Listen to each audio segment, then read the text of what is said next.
அன்பின் தகப்பன் 2 சாமுவேல் 18:13. அப்பொழுது ராஜா மிகவும் கலங்கி கெவுனி வாசலின் மேல் வீட்டிற்குள் ஏறிப்போய் அழுதான். அவன் ஏறிப்போகையில், என் மகனாகிய அப்சலோமே, என் மகனே, என் மகனாகிய அப்சலோமே, நான் உனக்கு பதிலாக செத்தேனானால் நலமாயிருக்கும். அப்சலோமே, என் மகனே, என் மகனே என்று சொல்லி அழுதான். இந்த வசனத்தில் தாவீது அப்சலோமுக்காக அழுது புலம்புகிற காரியத்தை பார்க்கிறோம். இதன் பின்னணியை பார்த்தால், அப்சலோம் தன் தகப்பனுக்கு விரோதமாக எழும்புகிறார். தாவீது ஓடி போகிறார். பின்பு யுத்தம் நடக்கிறது. அப்சலோம் கொல்லப்படுகிறார். இதன் செய்தி அறிந்து தாவீது அப்சலோமுக்காக, என் மகனாகிய அப்சலோமே, நான் உனக்கு பதிலாக செத்தேனானால் நலமாயிருக்கும் என்று கூறுகிறார்.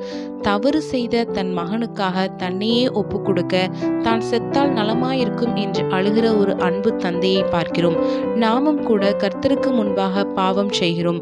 அப்சலோமை போல மரிக்கக்கூடியவர்கள் நாம். ஆனால் நம் தகப்பன் என்ன செய்தார்?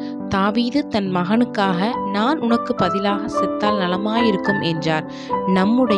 என்னுடைய தகப்பனாகிய கர்த்தராகிய இயேசு கிறிஸ்து மரிக்க வேண்டிய நமக்காக தன்னுடைய ஜீவனை கொடுத்து நம்மை மீட்டார். தாவீது சொன்னார், என் நேசர் எனக்காக செய்தார். எத்தகைய அன்பு இது! என் நேச கர்த்தாவே, உமக்கு நன்றி. யோவான் 15:13.